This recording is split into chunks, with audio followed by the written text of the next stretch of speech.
हाथरस मामले में थोड़ी देर में लखनऊ पहुंचेगा पीड़ित परिवार। आज हाईकोर्ट में होगी सुनवाई। परिवार के 5 सदस्य होंगे कोर्ट में पेश।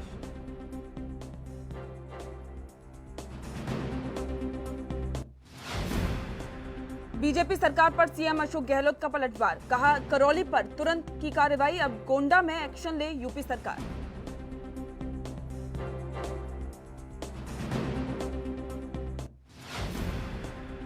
चीन के साथ आज बॉर्डर पर 7वें दौर की बातचीत। दोनों ओर से विदेश मंत्रालय के अधिकारी होंगे शामिल।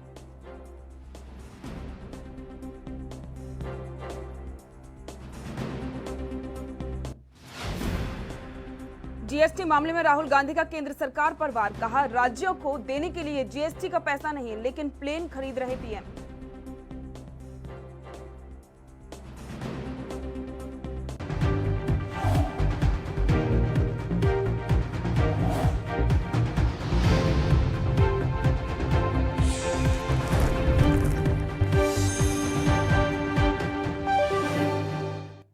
नमस्कार, आप देख रहे हैं एयरमी न्यूज। आपके साथ मैं हूं पूजा परमार।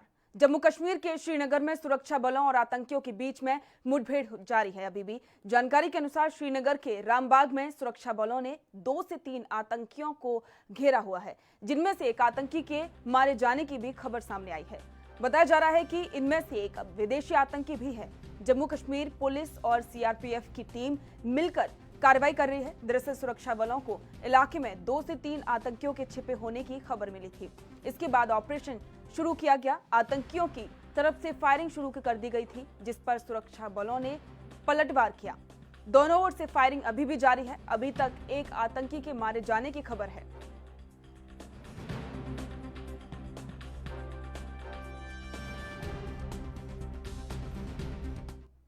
जम्मू कश्मीर से रविंद्र श्रीवास्तव हमारे साथ जुड़ चुके हैं। रविंद्र, जिस तरीके से लगातार पाकिस्तान अपनी दोगुली नीति अपना रहा है, ऐसा लग रहा है कि वो चीन के रवैये पर चल रहा है। जी बिल्कुल, देखिए जिस तरह से चाइना अपनी विस्तारवादी नीति को लेकर भारत के साथ अभी हाल के दिनों में तनावपूर्ण स्थिति रही है, और ऐसे में चाइना अब पाकिस्तान की शय पर कश्मीर घाटी में आतंकवाद को बढ़ावा दे रहा है। चाहे वो एलओसी का इलाका हो, वहां पर भी भारी गोलाबारी जो है वो कर रहा है। तो ऐसे में जो कश्मीर घाटी के अंदर आतंकी बैठे हैं, उनको दिशा निर्देश दिए गए हैं कि आप बड़ी वारदातों को अंजाम दे, जिसके चलते जो इनपुट्स मिलते हैं सुरक्षा बलों को, उसी के चलते कार्रवाई जो है सुरक्षा बल लगातार कर रहे हैं, जिसमें उनको काफी कामयाबी जो है वो मिल रही है। आज भी सुबह राजबाग इलाका है, श्रीनगर का हार्ट ऑफ सिटी है, वहां पर कुछ आतंकी 2 से 3 आतंकी होने की जानकारी मिली थी, जिसके बाद से कॉर्डन किया गया, कासो चलाया गया, और इसी दौरान आतंकियों ने फायरिंग की है, जिसमें अभी तक एक आतंकी जो है वो मारा गया है। मैं आपको बता दूं कि ये एनकाउंटर वहां पर चल रहा है जहां कह सकते हैं कि जो एयरपोर्ट का इलाका है, पास ही में एयरपोर्ट का इलाका भी पड़ता है, और बिल्कुल सिटी के बीचों बीच में ये इलाका पड़ता है, और बड़ी ही एहतियात बरतते हुए सुरक्षा बल जो है इस एनकाउंटर को अंजाम दे रहे हैं, ताकि जो जानी नुकसान है आसपास के लोगों का वो ना हो। इसी के चलते लगातार बड़ी एहतियात के तौर पर उसको इस ऑपरेशन को जो है वो चलाया जा रहा है। जी रविंद्र, एक बात और है कि पाकिस्तान के प्रधानमंत्री विश्व स्तर पर जो है पाकिस्तान की छवि को मुखर करते हुए नजर आते हैं। वो कहते हैं कि पाकिस्तान एक तौर पर पाक छवि रखता है, लेकिन पाकिस्तानी सेना सीज फायर का उल्लंघन करती है, उसके बाद से आतंकियों की घुसपैठ भी करवाती है। ये कैसी नीति है? जी देखिए, इस सारे मामले पर अंतर्राष्ट्रीय स्तर पर जो है सबकी नजर है, और ऐसे में पाकिस्तान जो है ग्रे लिस्ट में भी है, ब्लैक लिस्ट होने की कगार पर खड़ा है। और पाकिस्तान, सबको पता है कि पाकिस्तान के अंदर आतंक की फैक्ट्री जो है वो चल रही है, लगातार आतंकी यहाँ पलते हैं। ओसामा बिन लादेन जो था वो पाकिस्तान के अंदर ही मारा गया, अमेरिका ने वही मारा। और उसके बाद अगर बात करें तो जिस तरह से अभी कुछ और देशों के बीच में लड़ाई चल रही है, तो आतंकवाद वहां पर भी पाकिस्तान भेज रहा है। तो ऐसे में कहा जा सकता है कि आतंकवाद का अगर कहें पाकिस्तान का नाम पाकिस्तान ना होकर आतंक स्थान होता तो वो ज्यादा बढ़िया था, क्योंकि पाकिस्तान के अंदर आतंकियों का बोलबाला है और ऐसे में आईएसआई और सेना भरपूर साथ दे रही है आतंकियों का, और इसी वजह से लगातार जो है आतंकियों को इस बार धकेलने के लिए एलओसी के ऊपर फायरिंग की जा रही है, भारी गोलाबारी की जा रही है, और कश्मीर घाटी में बैठे आतंकी जो है उनको दिशा निर्देश साफ दिए गए हैं कि किसी ना किसी बड़ी वारदात को अंजाम दे। लगातार खास करके सुरक्षा बलों की बात करें तो उन पर हमले हो रहे हैं, बीजेपी से जुड़े जितने नेता हैं या पंच सरपंच हैं उनके ऊपर हमले हो रहे हैं। तो ये कहीं ना कहीं दर्शाता है कि पाकिस्तान जो है हमेशा से झूठ बोलता रहा है और इस मामले पे भी वो झूठ ही बोल रहा है। जी बिल्कुल। एक बात और है रविंद्र, की जिस तरीके से पाकिस्तान के जो नेता हैं, बड़े बड़े नेता, वो लगातार कहते हैं कि वो बातचीत से हल निकालना चाहते हैं, और ठीक इसी तरीके से चीन की तरफ से भी यही बयान आता है कि हम बातचीत से हल निकालना चाहते हैं। लेकिन जैसे एलओसी पर जिस तरीके की घटनाएं होती हैं, सीज फायर का उल्लंघन होता है, एक तरीके से लगातार ये सारी घटनाएं हो रही हैं, आखिरकार ये मामला कब तक ये सुलझ सकता है, क्या कहना चाहेंगे? जी देखिए, मामला अगर दोनों देश चाहेंगे, चाइना और पाकिस्तान चाहेगा, तभी मसला जो है हल हो सकता है। लेकिन पाकिस्तान जो है जब से पीओके बना है और जब से कबायली हमला हुआ है, जम्मू कश्मीर का हिस्सा पाकिस्तान ने छीन लिया था, तो उसके बाद से लगातार शीत युद्ध जो है वो छेड़े हुए। हालांकि बीच में सीजफायर वायलेशन रखा गया था, लेकिन उसका पाकिस्तान ने कभी भी पालन नहीं किया है। वहीं चाइना भी इसी शय पर अपनी विस्तारवादी नीति को बढ़ा रहा है। तो अब पाकिस्तान जो है चाइना का दोस्त बना हुआ है, चाइना एक दूसरे के लिए बड़े वेल विशर बने हुए हैं, और इसी वजह से लगातार चाइना जो है पाकिस्तान को मदद कर रहा है। तो ऐसे में अगर दोनों देश चाहेंगे अपने पड़ोसी भारत के साथ अगर रिश्ते सही करने हैं तो उनको पहल करनी होगी। पहले आतंकवाद पाकिस्तान को खत्म करना होगा और चाइना को भी अपनी विस्तारवादी नीति जो है उसको दरकिनार करना होगा, तभी बातचीत होगी। नहीं तो भारत दोनों देशों को जवाब देने के लिए सक्षम है। जी बिल्कुल रविंद्र, बहुत बहुत शुक्रिया इस तमाम जानकारी के लिए। उत्तर प्रदेश के हाथरस कांड पर आज इलाहाबाद हाई कोर्ट की लखनऊ बेंच में सुनवाई होने वाली है। कड़ी सुरक्षा के बीच पीड़िता का परिवार कोर्ट में पेश होगा। कोर्ट ने सरकार और पुलिस के उन तमाम बड़े अफसरों को भी तलब किया है जिन पर केस में लापरवाही बरतने का आरोप है। सुनवाई में शामिल होने के लिए पीड़ित परिवार हाथरस से कड़ी सुरक्षा के बीच लखनऊ के लिए रवाना हो चुका है। पीड़ित परिवार के एस्कॉर्ट में 6 गाड़ियां हैं। एसडीएम अंजलि गंगवार और सीओ भी पीड़ित परिवार के साथ लखनऊ जा रहे हैं। इलाहाबाद हाई कोर्ट की लखनऊ बेंच में सुनवाई 2:30 बजे शुरू होगी। पीड़ित परिवार सुबह 6 बजे हाथरस से लखनऊ के लिए रवाना हुआ है और करीब 11 से 12 बजे तक लखनऊ पहुंचने की संभावना है। इससे पहले उन्हें लेने के लिए पुलिस की टीम बुलगड़ी गांव पहुंची थी। हालांकि पहले परिवार को रविवार रात में ले जाने की तैयारी थी, लेकिन रात में परिवार ने जाने से इनकार करने के बाद उन्हें सुबह लखनऊ के लिए ले जाया गया। बता दें कि परिवार ने पीड़ित पुलिस की ओर से हुई देरी के बाद से सुरक्षा कारणों का हवाला देते हुए रात में लखनऊ जाने से इनकार कर दिया था। आपको बता दें कि आज हाथरस मामले में इलाहाबाद हाई कोर्ट की लखनऊ बेंच में सुनवाई होनी है। सुनवाई 2:30 बजे शुरू होने की संभावना है और ऐसा ही माना जा रहा है कि सुनवाई काफी ज्यादा अहम होने वाली है। 1 अक्टूबर को खुद इसमें इलाहाबाद हाई कोर्ट ने संज्ञान लिया था और तमाम पहलुओं को ध्यान में रखते हुए इसमें जांच करने का आदेश दिया था और आज इस मामले में सुनवाई होनी है। और इसी के साथ में आपको बता दें कि एसडीएम अंजलि गंगवार और सीओ भी पीड़ित परिवार के साथ लखनऊ जा रहे हैं, वो उनके साथ ही मौजूद हैं। इसके साथ में जिन भी पुलिस वालों पर जो है मामले में कोताही बरतने का आरोप है, उन पर भी आज जो है उनसे भी पूछताछ होगी, सुनवाई होगी।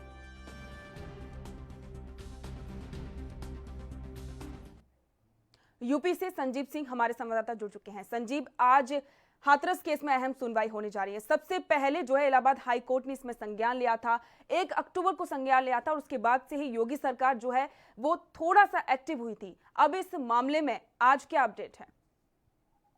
जी बिल्कुल पूजा, आपको बता दें हाथरस मामले को लखनऊ की इलाहाबाद हाईकोर्ट पीठ ने जो है जिस तरह से स्वतः संज्ञान लिया था और उसके बाद आज जो है करीब दोपहर बाद 2:15 बजे जो है सुनवाई होगी। न्यायाधीश पंकज मित्तल और राजन रॉय है कि पीठ के समक्ष जो है परिजन जो है वो अपने बयान दर्ज कराएंगे और कहीं ना कहीं अदालत जो है इनके बयानों को रिकॉर्ड भी कर सकता है। वहीं दूसरी तरफ अगर बात की जाए तो अपर मुख्य सचिव गृह और डीजीपी और एडीजी कानून व्यवस्था समेत हाथरस के डीएम और एसपी को भी तलब किया गया है। साथ ही साथ माना जा रहा है कि जो अधिकारी है वो सारे अपडेट को अदालत के सामने प्रस्तुत भी करेंगे। और देखा जाए क्योंकि जिस तरह से कल ही रविवार को जो है इनको लाने की बात हो रही थी परिजनों को, और जो इनके परिवार वालों में माता पिता, दोनों भाई और बहन, 5 लोग जो है इनके परिवार के, वो लोग जो है आज सुबह करीब 6 बजे हाथरस से मूव कर चुके हैं और करीब जो है 12 बजे तक लखनऊ पहुंचने की संभावना है। जी बिल्कुल पूजा। संजीव, जब जिस तरीके से कांग्रेस इस केस में एक्टिव हुई थी, लगातार कांग्रेस ने प्रदर्शन किया था, कांग्रेस के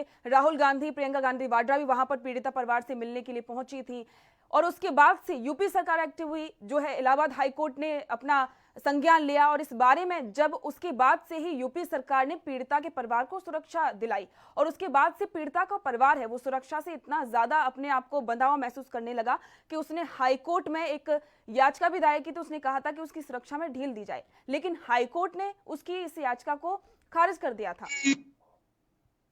जी बिल्कुल पूजा, देखिए अगर सुरक्षा के एवज से बात की जाए तो सरकार ने करीब जो है 66 पुलिसकर्मी जो है पीड़िता के घर पे मौजूद है, और पूरा घर जो है सीसीटीवी कैमरे से लैस है। करीब 8 सीसीटीवी कैमरे जो है वो घरों में लगाए गए हैं सुरक्षा के मद्देनजर। अगर बात की जाए क्योंकि आज सुबह जब पीड़िता का परिवार निकलता है तो तमाम सुरक्षा व्यवस्था के साथ करीब 6 गाड़ियां जो है इनके काफिले के साथ चल रही है, और तमाम वरिष्ठ अधिकारी है वो भी मौजूद है सुरक्षा को लेकर के। और दूसरी तरफ अगर बात की जाए, जो परिजन है उन्होंने जो है गुहार भी लगाई थी कि इतने पुलिसकर्मी वो पूरी तरह जो है बंधे हुए हैं, लेकिन कहीं ना कहीं क्योंकि जो सुरक्षा व्यवस्था को लेकर के तमाम सवाल भी खड़े हो रहे थे, उसको लेकर के सरकार ने जो है परिजन के परिवार सहित तो पूरे गांव में सुरक्षा की तमाम व्यवस्था कर रखी है। अगर बात की जाए क्योंकि करीब करीब जो है 66 पुलिसकर्मी हैं, 3 इंस्पेक्टर, एसपी, महिला कांस्टेबल समेत जो है तमाम सुरक्षा के घेरे में पूरे परिवार को रखा गया है। जी बिल्कुल संजीव, एक बात और है, इस केस में कई सारे पहलू सामने आ रहे हैं। एक तरफ जो है पीड़ित परिवार का ये कहना है कि पुलिस उन पर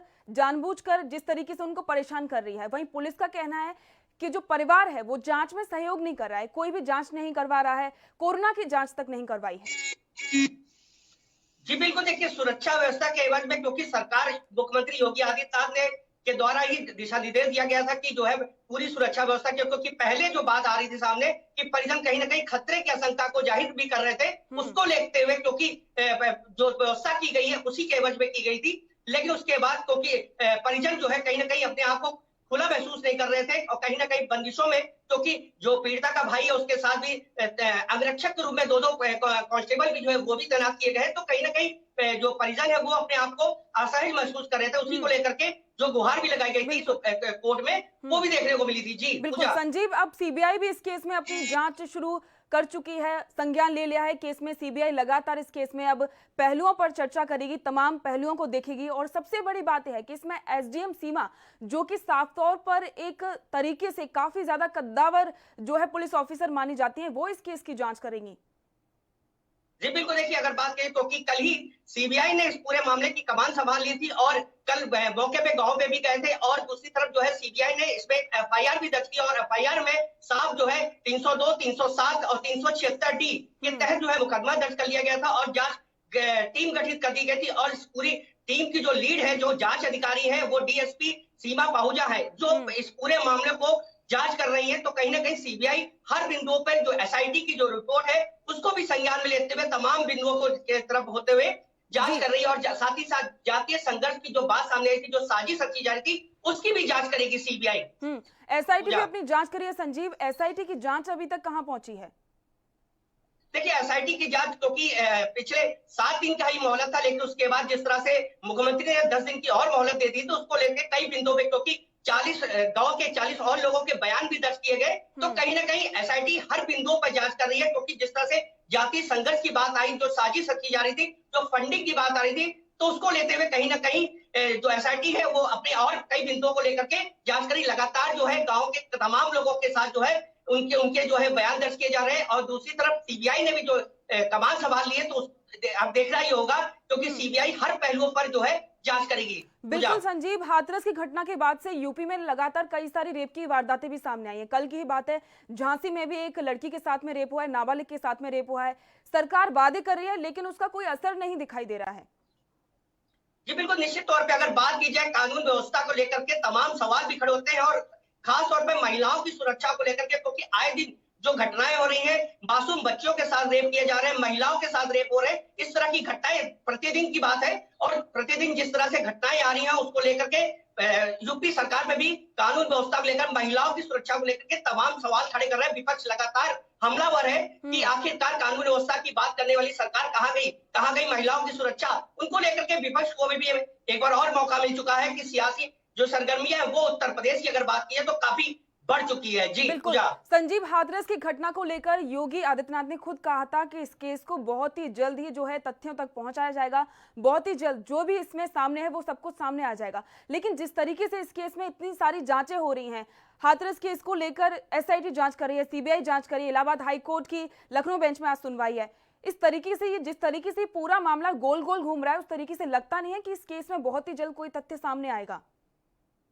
जी बिल्कुल, निश्चित तौर पे, क्योंकि तमाम सवाल खड़े हो गए हैं, क्योंकि तमाम एजेंसियां जांच कर रही है, एसआईटी ने जांच की, अब सीबीआई को जो है जिम्मा सौंप दिया गया है। तो कहीं ना कहीं तमाम, क्योंकि हर पहलुओं पे, हर बिंदुओं पे, क्योंकि इससे पहले भी जो परिजन है वो चाह रहे थे कि फांसी की सजा की मांग की जा रही थी, लेकिन जिस तरह से एसआईटी गठित की मुख्यमंत्री योगी आदित्यनाथ द्वारा, समय तो लगेगा संजीव। जिस तरीके से लगातार बहुत सारे सवाल हैं सभी के मन में कि आखिरकार जिस तरीके से जांच हो रही है उस तरीके से कब तक पीड़िता को न्याय मिलेगा, या फिर जो भी इस केस में जो तथ्य हैं वो कब तक सामने आएंगे। अब वक्त हो गया छोटे से ब्रेक का, जल्द लौटेंगे।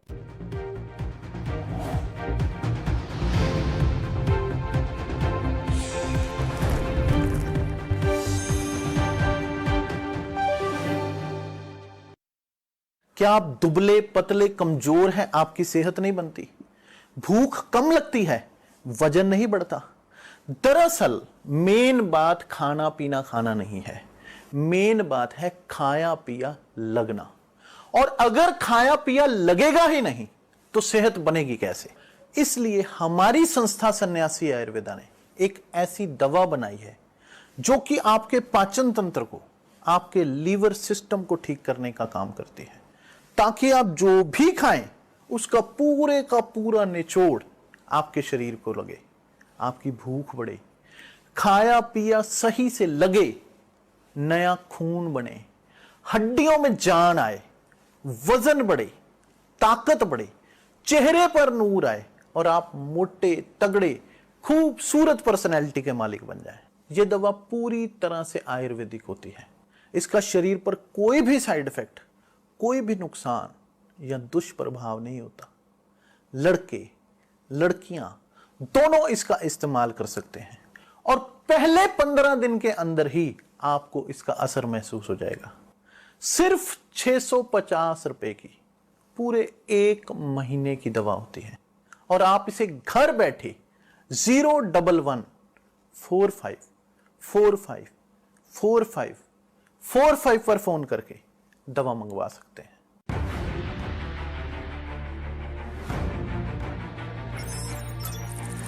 खबर चाहे सियासत की हो या सरकार की, खबर चाहे भ्रष्टाचार की हो या गुनहगार की, दिन भर में क्या रहा देश जगत का हाल, किस मुद्दे ने बनाई किसकी सरकार, रखते हैं हम सब पर नजर, पहुंचाते हैं हम हर खबर। हम हैं ANB न्यूज।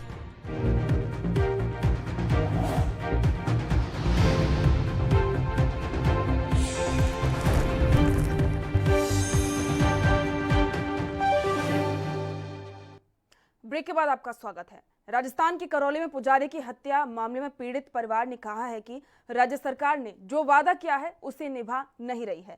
पुजारी के भतीजे का कहना है कि हमने 50 लाख के मुआवजे की मांग की थी, लेकिन मात्र 10 लाख देने की ही बात की है। उन्होंने कहा कि 10 लाख की ये रकम भी प्रशासन ने उन्हें अब तक नहीं दी है। बता दें कि पुजारी का अंतिम संस्कार न करने पर अड़े उसके परिवार वालों ने प्रशासन से भरोसा मिलने के बाद पुजारी बाबूलाल का अंतिम संस्कार कर दिया था। पुजारी की बेटी ने कहा है कि उन्हें अपने पिता के लिए इंसाफ चाहिए। इस बीच करौली गांव के लोगों का आरोप है कि इस घटना के स्थानीय तहसीलदार भी शामिल हैं। ये तहसीलदार विधायक का नजदीकी है। गांव के लोगों का कहना है कि उन्हें गहलोत सरकार पर विश्वास नहीं है और इस मामले की सीबीआई जांच होनी चाहिए। गांव के लोगों का यह कहना है कि इस मामले में अब तक सभी आरोपियों की गिरफ्तारी नहीं हुई है। ताजा जानकारी के मुताबिक इस मामले में अब तक 2 लोग गिरफ्तार किए गए हैं। वहीं अब राजस्थान के सीएम अशोक गहलोत ने तंज कसते हुए कहा है कि करौली में मुख्य आरोपी को गिरफ्तार किया जा चुका है, लेकिन योगी सरकार को भी तुरंत ही कार्रवाई करनी चाहिए। आपको बता दें कि इसी के साथ में अशोक गहलोत ने सीबीसीआईडी से इस मामले की जांच करने के आदेश दे दिए हैं। अब इस मामले की जांच सीबीसीआईडी करेगी।